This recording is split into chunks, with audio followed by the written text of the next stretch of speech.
Le journal Bénédicte Kanda.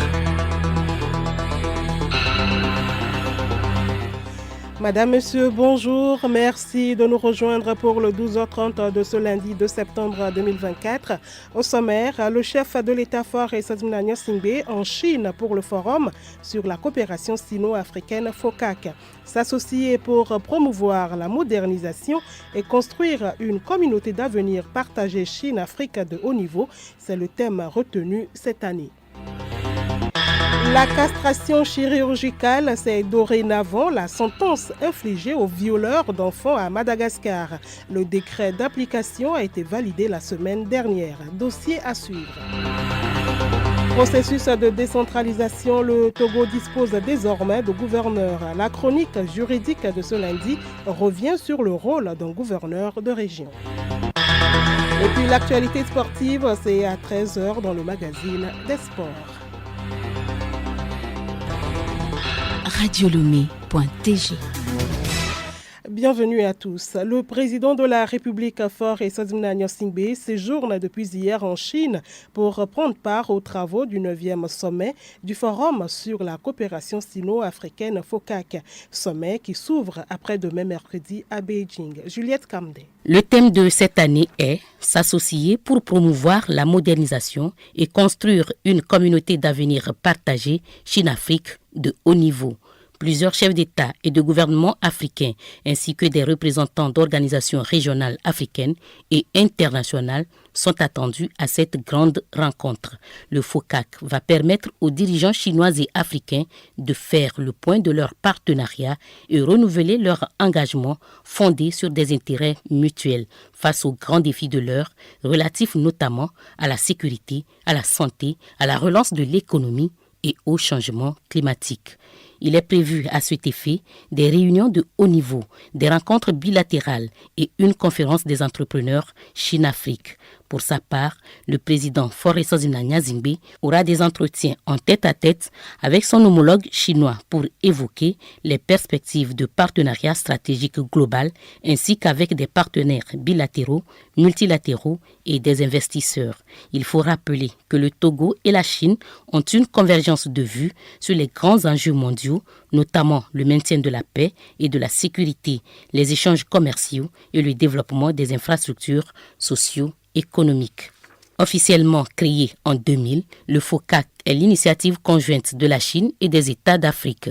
L'objectif est de renouveler davantage, dans un nouveau contexte, la coopération sino-africaine face aux défis de la mondialisation économique et œuvrer au développement commun. Juliette Kamdé. La suite de ce journal, des qualités techniques et humaines à faire valoir au sein des différents départements du ministère de la Communication, des Médias et de la Culture. C'est l'essentiel du message de la ministre Yawa Kouigan. Elle a échangé ce matin avec les directeurs centraux de son ministère. Le point avec Odette Bira. Pour l'atteinte des objectifs du ministère de la Communication, des Médias et de la Culture, la ministre Yawa Kouigan attend beaucoup de ses collaborateurs, à savoir entre autres la ponctualité, l'assiduité et le sérieux dans le travail. Des qualités techniques qui, selon elle, sont primordiales. Au-delà de la routine, elle attend aussi de l'innovation pour relever des défis. Ministre Yawa Kouigan. Je veux vous faire confiance comme un groupe et également chacun en ce qui le concerne. Et ce qu'il y a de particulier avec la confiance, c'est qu'elle a une monnaie d'échange. La confiance doit être payée dans une monnaie qui s'appelle le dévouement et le travail. Cela requiert donc, nous en convenons, 2 ordres de qualité essentiellement. Le premier ordre de ces qualités, c'est ce que nous pouvons ranger sous la coupole des qualités techniques. Elles demandent, et nous y resterons attentifs, à ce que nous fassions preuve de ponctualité à nos postes, d'assiduité dans nos attributions et de beaucoup de sérieux dans la prise en main, le traitement de tous les dossiers qui nous sont confiés. C'est seulement ainsi que nous pourrons espérer atteindre des résultats, lesquels résultats doivent, à notre sens, être enfermés dans les rapports que nous adresserons de façon hiérarchique, chacun en ce qui le concerne, et des rapports rapports qui, nous voudrions le souhaiter, ne se limitent pas à dire l'an 2024 et le 2 septembre, etc., X, Y, Z, ABCD, mais des rapports qui présentent un intérêt de par leur contenu. Madame Kuigan n'a pas manqué d'insister sur l'humanisme qui doit prévaloir, tel que le respect mutuel. Une qualité qui va au-delà de la capacité technique. Le respect mutuel entre collaborateurs, selon elle, va faire briller les départements de son ministère. Et je voudrais dire qu'à elles seules, elles ne suffisent pas. Les qualités techniques nous permettront de bien faire le travail de la communication des médias et de la culture, mais nous devons y adjoindre constamment les qualités que nous pouvons classer dans la rubrique des qualités humaines. Ce qu'elles ont de particulier, les qualités humaines, c'est qu'elles vont au-delà du technique et que vous soyez de la communication des médias ou de la culture ou d'autres secteurs, vous aurez toujours besoin des qualités humaines. C'est pour ça que nous devons toujours les cultiver où que nous soyons. Elles ont pour nom, sans prétendre à l'exhaustivité, elles ont pour nom l'honnêteté, la probité et la disponibilité. Elles ont pour nom l'humilité et le respect mutuel. Elles ont pour nom de façon générale l'humanisme. Je voudrais nous inviter à faire preuve de beaucoup d'humanisme les uns envers les autres et à considérer que pour y arriver, nous avons forcément besoin d'être ensemble. Le secrétaire général, au nom de tous les participants, a rassuré Madame la ministre de la disponibilité de tous les collaborateurs à l'accompagner pour l'atteinte de ses objectifs. Tous promettent travailler avec dévouement et professionnalisme. Ces échanges ont pris fin avec un tête-à-tête avec les responsables des institutions rattachées à son ministère qui sont IRES-RDEC, le But-Audra et la CNP, entendait le Comité national du patrimoine culturel. L'Office togolais des recettes OTR continue la formation des cadres pour l'administration douanière. La rentrée académique 2024-2025 s'est déroulée ce lundi dans son institut de formation fiscale et douanière à Lomé. Compte rendu Angèle Montondi. À cette rentrée, l'Institut de formation fiscale et douanière de l'OTR accueille la 6e promotion. Pour cette année, les auditeurs au nombre de 187 sont venus du Gabon, du Niger, du Tchad, du Burundi, des Comores et du Togo. Ils seront formés pour une durée de 13 mois. Dr Kibalo Bagnan, directeur de l'IFFD OTR. L'Institut de formation fiscale et douanière de l'OTR, IFFD OTR, est mis en place par le gouvernement togolais pour former dans tous les métiers liés aux finances publiques. Donc aujourd'hui, nous avons ouvert la filière conservation foncière et enregistrement qui vient s'ajouter aux 5 autres qui existaient déjà, notamment la filière douane, la filière impôt, la filière management des services fiscaux et douaniers, la filière technicien géomètre et la filière trésor. Nous formons également au niveau des topographes géomètres qui viennent appuyer. Donc ce sont des gens qui sont en fonction, qui ont au moins pour la plupart une année d'expérience dans leur service, qui sont acceptés ici pour notamment renforcer leurs données dans leur domaine. Cette année, la durée de la formation est passée à 13 mois, donc habituellement c'était de 11 mois. Le commissaire général de l'OTR, Philippe Kokouchodier, a invité les auditeurs au sérieux. La qualité d'un institut de formation, c'est les intervenants, mais également c'est les auditeurs, vous qui êtes en face de nous. Donc la qualité dans votre choix et l'application tout au long de l'année sur ce que vous êtes appelés à faire pour qu'à la fin, nous ayons les femmes et les hommes dignes de l'expertise que nous aurons à distiller dans cette formation. Vous êtes inscrits ici pour acquérir d'autres compétences, d'autres savoir-faire et savoir-être. Dans ce cheminement, il n'y a qu'un seul aspect qui est extrêmement important. C'est votre attitude en classe. L'IFFD OTR a été créé en 2019. Il forme en cycle supérieur et en cycle moyen. 470 diplômés sont déjà sortis de cette école. Merci à vous, Angèle Ontondi. Cette information pour poursuivre, le ministre des Travaux publics et des Infrastructures, celui des Transports routiers, aériens et ferroviaires et le ministre de la Sécurité et de la Protection civile portent à la connaissance des usagers de la route nationale numéro 17 qu'à la suite des pluies diluviennes enregistrées dans la plaine de Loti, le tronçon de route Takwamba-Nali est submergé. À cet effet, et dans le souci d'éviter des accidents de la circulation, ce ministre recommande plus de vigilance aux usagers de la route et compte sur leur compréhension et leur sens de civisme. Le journal Bénédicte Kanda. Dans l'actualité internationale à Madagascar, la castration chirurgicale devient officiellement une réalité pour les violeurs de mineurs. La semaine dernière, le gouvernement malgache a annoncé avoir pris le décret imposant cet acte chirurgical pour les criminels, marquant ainsi une nouvelle ère dans la législation pénale du pays. Plus de détails, Nabara Nafara Noudar. La Grande Île, qui avait adopté en février dernier ce texte très controversé, devient ainsi l'un des rares pays au monde à autoriser la pratique de cette chirurgie irréversible. La castration chimique ayant été jugée inconstitutionnelle, seule la castration chirurgicale a été promulguée, et ce, en dépit des controverses. Cette peine visant, selon le gouvernement, à dissuader les crimes sexuels et à prévenir la récidive reste fort critiquée. Son éthique et son efficacité n'ont cessé ces derniers mois de diviser l'opinion publique et les experts internationaux. Sur l'île, la Conférence des évêques de Madagascar, mais aussi de nombreuses ONG de défense des victimes de viol, s'étaient érigées contre cette loi, l'estimant cruelle, inhumaine et incompatible avec les normes internationales relatives aux droits humains. Plusieurs présumés coupables sont en attente de leur peine dans les prisons malgaches. Tous les regards seront désormais portés sur les sentences prononcées. Nabara Nafara Noudar. Également dans l'actualité, le pape François entame ce lundi sa grande tournée asiatique. À bientôt 87 ans, le pape s'envole pour l'Asie et l'Océanie. Jusqu'au 13 septembre prochain, le souverain pontife visitera l'Indonésie, la Papouasie-Nouvelle-Guinée, le Timor oriental et Singapour. Ce voyage résume les principaux thèmes développés durant son pontificat. Retour en page nationale, la rentrée scolaire, c'est dans 2 semaines. Les nouveaux bacheliers s'activent à constituer leur dossier scolaire, parmi lesquels le certificat de nationalité, le casier judiciaire et autres. Dans la communication du gouvernement, le ministre en charge de la justice, Mipab Nam Tougli, a été l'invité de l'émission Ce que je sais de vendredi dernier sur nos antennes. Le garde des Sceaux est revenu sur quelques actions du gouvernement dans la modernisation de la justice. La justice est un département assez vaste et donc beaucoup d'actions ont été initiées dans le cadre de la feuille gouvernementale. Il faut savoir d'abord qu'il faut mettre un accent sur les institutions qui sont chargées de régler les problèmes entre nos populations. Dans ce cadre-là, il y a eu la construction de certaines infrastructures, notamment les tribunaux de Noché et de Kanté qui sont en cours, la clôture et la voirie du tribunal de Sokodé, la réhabilitation essentiellement de 3 prisons, les prisons de Vaughan, Noché et de Kanté.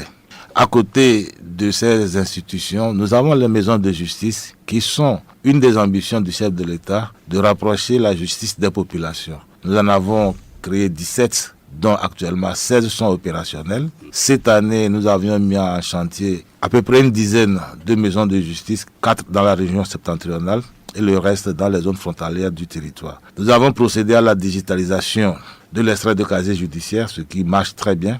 Le mécanisme il est assez huilé. C'est que vous faites votre demande en ligne, vous payez. Nous avons un contrat avec la Poste qui est chargé d'acheminer les documents dans toutes les localités. Donc vous allez vous présenter et on vous remet votre casier et c'est fini. Nous organisons régulièrement des audiences foraines pour la délivrance des jugements en vue d'établissement des actes de naissance. Nous allons agir sur le volet nationalité puisqu'on a déjà digitalisé les duplicata. Maintenant, il reste à digitaliser le document de base. Et c'est ce projet-là que nous avons en cours. Donc la feuille de route nous a permis d'avancer sur un certain nombre de questions que j'appelle simplement des défis que nous sommes en train de relever, notamment le renforcement de la gouvernance du système judiciaire, la poursuite et le renforcement du personnel judiciaire, qui n'est pas un personnel qu'on recrute n'importe comment. Il faut les former, il faut qu'ils aient un certain niveau. Tout ça là se poursuit, tout se passe bien.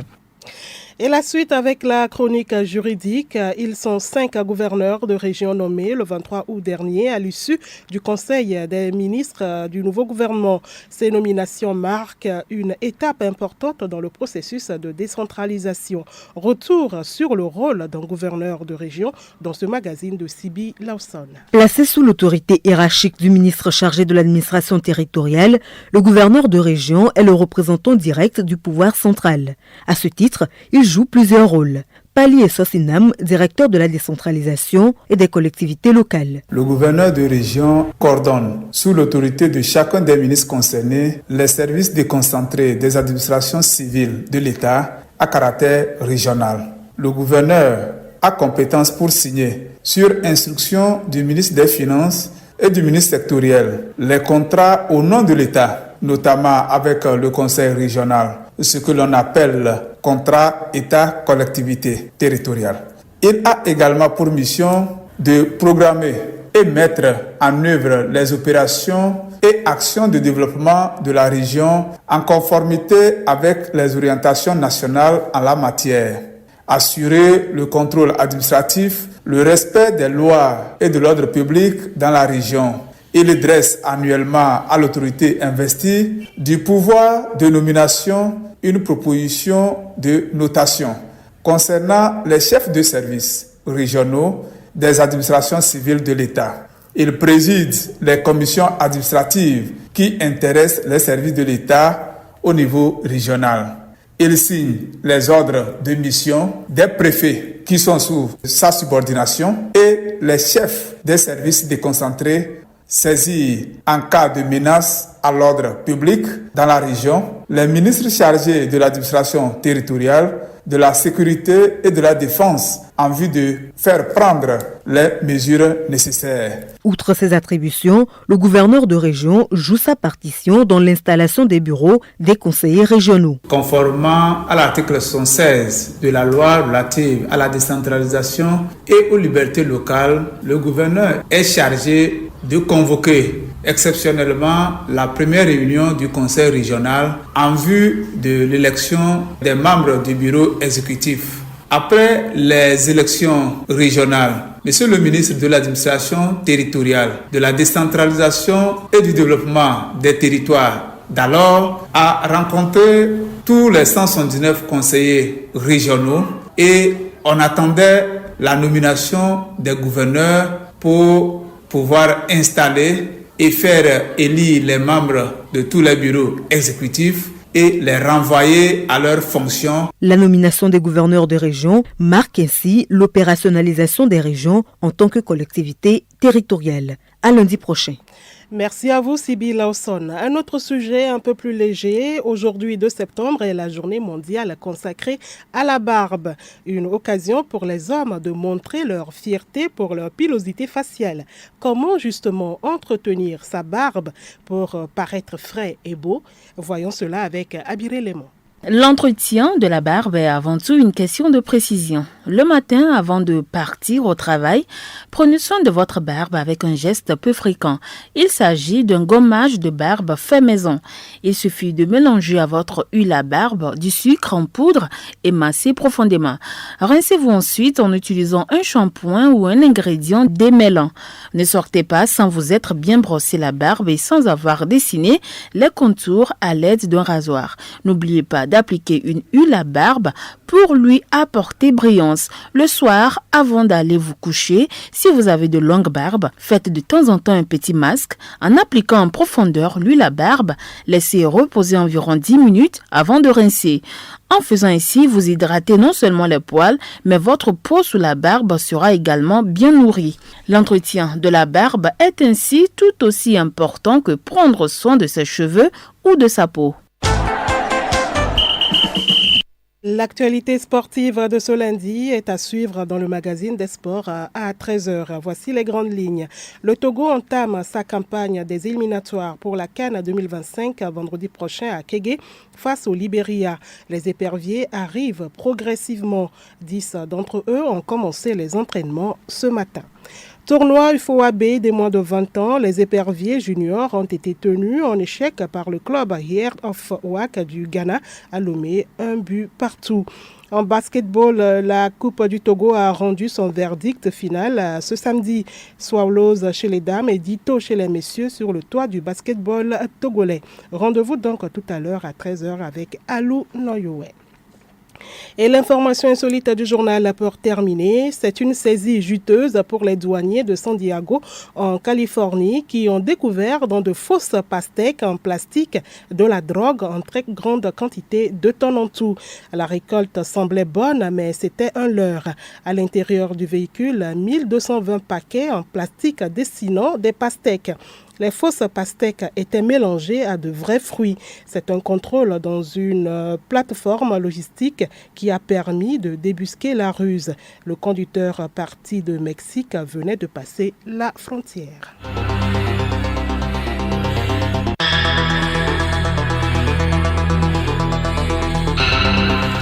Madame, Monsieur, voilà, ce journal se referme ainsi. Merci de nous avoir suivis.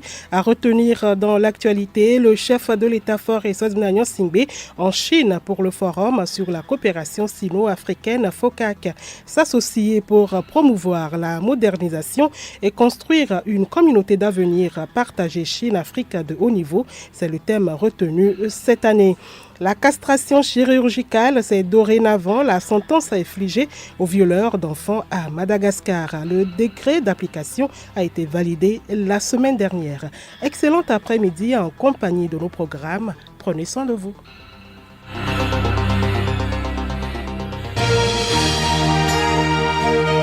Radio Lomé, boîte postale 434, email radiolomé@radiolomé.tg. Radio Lomé.tg